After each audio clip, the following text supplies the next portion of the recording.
قرآن اور حدیث کے اندر ماں باپ کا بہت مقام ذکر کیا گیا ہے۔ انسان کے والدین کا اتنا مقام اور مرتبہ اللہ تبارک و تعالیٰ اور اللہ کے رسول صلی اللہ علیہ وآلہ وسلم نے بیان کیا ہے کہ اگر انسان اس کے اوپر صحیح معنوں میں ماں باپ کے ادب اور محبت کے اوپر عمل کرے تو انسان اللہ کا ولی بن سکتا ہے۔ اتنا مقام اور مرتبہ بیان کیا گیا۔ پچھلے دنوں بھی جب پہلے بندہ ناچیز نے آپ کو لیکچر دیے تو اس میں والدین کے حقوق کے اوپر ہم نے گفتگو کی۔ کافی زیادہ واقعات میں نے آپ کو سنائے، ماں باپ سے محبت کا کیا اجر اور مقام ہے۔ مختصراً یہ کہ حدیث شریف کے اندر ہے کہ حضور نبی پاک صلی اللہ علیہ وآلہ وسلم نے فرمایا کہ جو ماں کی دعا ہے، ماں کی دعا اولاد کے حق میں ماں جو دعا کرتی ہے، ماں کی دعا وہ رد نہیں ہوتی۔ اور ایک حدیث کے اندر ہے تاجدار دو جہاں شاہ سوار لا مکاں حضرت محمد مصطفیٰ صلی اللہ تعالیٰ علیہ وآلہ وسلم نے فرمایا کہ باپ کی دعا اولاد کے حق میں اس طرح جیسے پیغمبر کی دعا امت کے حق میں۔ آپ یہ بات سمجھیں کہ باپ کی دعا، کہ کسی شخص کا باپ اس کے لیے دعا کرے، کسی بچے کا باپ اس کے لیے دعا کرے تو وہ دعا اس طرح ہے جس طرح پیغمبر اپنی امت کے لیے دعا کرے۔ اب مجھے ایک بات بتائیں، حضور نبی پاک صلی اللہ علیہ وآلہ وسلم آپ سرکار تو اللہ کے محبوب ہیں، تو جب اللہ کے محبوب اللہ سے کوئی دعا مانگتے ہوں گے تو اللہ اس کو قبول کرتا ہوگا یا نہیں کرتا ہوگا؟ انہی قدموں کے اوپر حضور کی دعا قبول ہوتی، حضور جو دعا مانگتے حضور کی ہر دعا قبول ہوتی۔ تو حضور نے سمجھانے کے لیے کہ باپ کا کیا مقام ہے، باپ کی دعا کا کیا مقام ہے، حضور نے یہ امت کو بتانے کے لیے اس کی جو مثال دی، حضور نے کیا فرمایا کہ باپ کی دعا اولاد کے حق میں اس طرح جیسے پیغمبر کی دعا اپنی امت کے لیے۔ اس سے اندازہ لگائیں، ہمیں چاہیے کہ ہم اپنے ماں باپ کی دعائیں لیں، ہم اپنے ماں باپ کی دعائیں لیں اور اس طرح کے اچھے کام کریں جس سے ہمارے ماں باپ خوش ہوں اور خوش ہو کے ان کے دل سے ہمارے لیے دعائیں نکلیں، ان کے دل سے ہمارے لیے دعائیں نکلیں، زیادہ سے زیادہ وہ ہمارے لیے دعا کریں۔ اور میں آپ کو بتاتا ہوں کہ نزہۃ المجالس ایک کتاب ہے، کتاب کا کیا نام ہے؟ نزہۃ المجالس کے اندر یہ واقعہ لکھا ہے۔ حضرت موسیٰ علیہ السلام ایک جگہ سے سفر کر رہے تھے، وہ جا رہے تھے، اور آپ کو میں نے پہلے بتایا ہے کہ پہلے زمانوں کے اندر سفر کرنا کتنا مشکل ہوتا تھا۔ تب جہاز، ٹرین، گاڑی، سائیکل اس طرح کی چیزیں نہیں ہوتی تھی۔ لوگ کس طرح سفر کرتے تھے؟ پیدل یا اونٹوں پہ، گھوڑوں پہ، زیادہ تر لوگ پیدل سفر کرتے تھے۔ تو حضرت موسیٰ علیہ السلام سفر وہ بہت دور تھا، انطاکیہ سے شام کا سفر اختیار کیا انہوں نے۔ تو وہاں پہ ان کو اللہ تبارک و تعالیٰ نے وحی کی کہ اے موسیٰ، یہ راستے میں ایک پہاڑوں کی وادی ہے، وہاں پہ چلے جاؤ۔ تو موسیٰ علیہ السلام وہاں جب تشریف لے کے گئے تو وہاں پہ انہیں ایک بندہ ملا،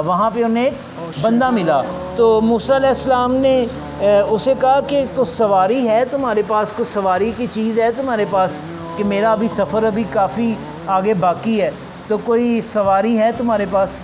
تو وہ بندہ بڑا حیران ہوا اور اس نے کہا آپ تو موسیٰ علیہ السلام ہیں، آپ تو اللہ کے پیغمبر ہیں، آپ تو اللہ کے رسول ہیں، آپ اللہ سے جو بات کہیں اللہ انہی قدموں کے اوپر پوری فرما دے، لیکن آپ مجھے فرما رہے ہیں، یہ میرے لیے سعادت کی بات ہے۔ تو وہ جو بندہ تھا انہوں نے کیا پوچھا، کوئی سواری ہے؟ اس بندے نے کیا کیا، اس بندے نے آسمان کی طرف اشارہ کیا تو آسمان سے بادل کا ایک ٹکڑا وہ زمین پہ اتر آیا۔ تو حضرت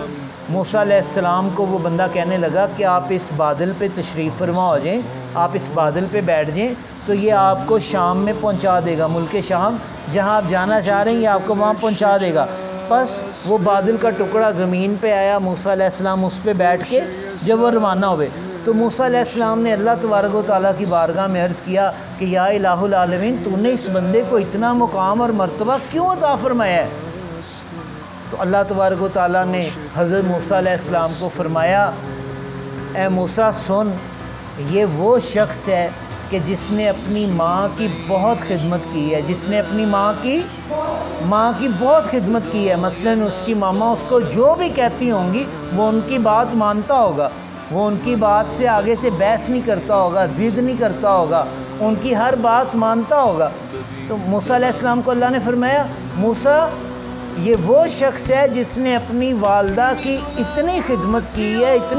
کی ہے کہ اس کی والدہ نے میری بارگاہ میں دعا کی، اس کی والدہ نے میری بارگاہ میں دعا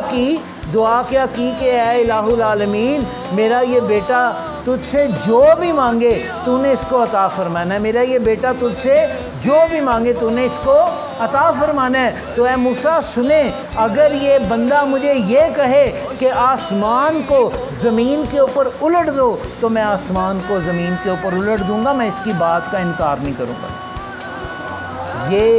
یہ مرتبہ اور یہ مقام اس بندے کو کس طرح ملا؟ اپنے ماں باپ کا ادب کرنے کی وجہ سے، اپنی ماما کی بات ماننے کی وجہ سے، اپنے بابا کی بات ماننے کی وجہ سے۔ بیٹا یہ بات یاد رکھیں، میں نے آپ لوگوں کو پہلے بھی یہ بات سنائی ہے کہ میرے قبلہ و کعبہ پیر و مرشد، پیر طریقت، رہبر شریعت الشیخ محمد محسن منور یوسفی صاحب، ان کو جو اللہ نے اتنا مقام اور مرتبہ عطا فرمایا، ان کو اللہ نے اتنی بڑی ولایت کی دنیا کے اندر جگہ عطا فرمائی، ان کے ہزاروں کی تعداد میں مرید ہیں جو آج ان کے ہاتھ چومتے ہیں، ان کے ہاتھوں کو بوسہ دیتے ہیں۔ تو وہ میرے قبلہ کعبہ پیر و مرشد فرماتے ہیں کہ یہ ساری برکتیں اس چیز کی ہیں کہ آج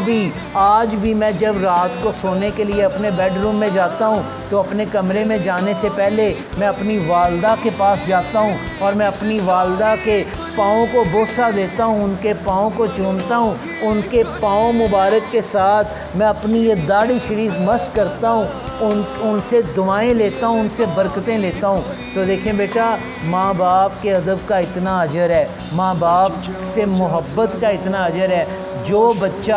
بیٹا اپنی ماں سے دعائیں لیتا ہے اس کے لیے اللہ تبارک و تعالیٰ نے کیا فرمایا موسیٰ علیہ السلام کو؟ موسیٰ علیہ السلام، اس نے اپنی ماں کی اتنی خدمت کی، اتنا راضی کیا ہے، اس کی ماں نے دعا کی کہ میرا بیٹا تجھ سے جو مانگے اے خدا اس کو وہ چیز عطا فرمانا۔ تو موسیٰ اگر یہ کہے گا تو میں آسمان کو زمین کے اوپر الٹ دوں گا، لیکن میں اس کی بات کا رد نہیں کروں گا۔ اس بات کو اگر ہم غور سے سوچیں، اگر ہم سچے دل سے محبت کے ساتھ اپنے ماما بابا کی بات مانیں، ان کی بات کا ریگارڈ کریں، وہ جو کہیں اس کے اوپر ہم عمل کریں، وہ جس چیز سے منع کریں اس چیز سے ہم رک جائیں، تو اللہ تبارک و تعالی ہماری دعاؤں کو بھی قبول فرمائے گا۔ اللہ تبارک و تعالی حق بیان کرنے، سننے، سمجھنے، اس پہ عمل کرنے کی توفیق عطا فرمائے۔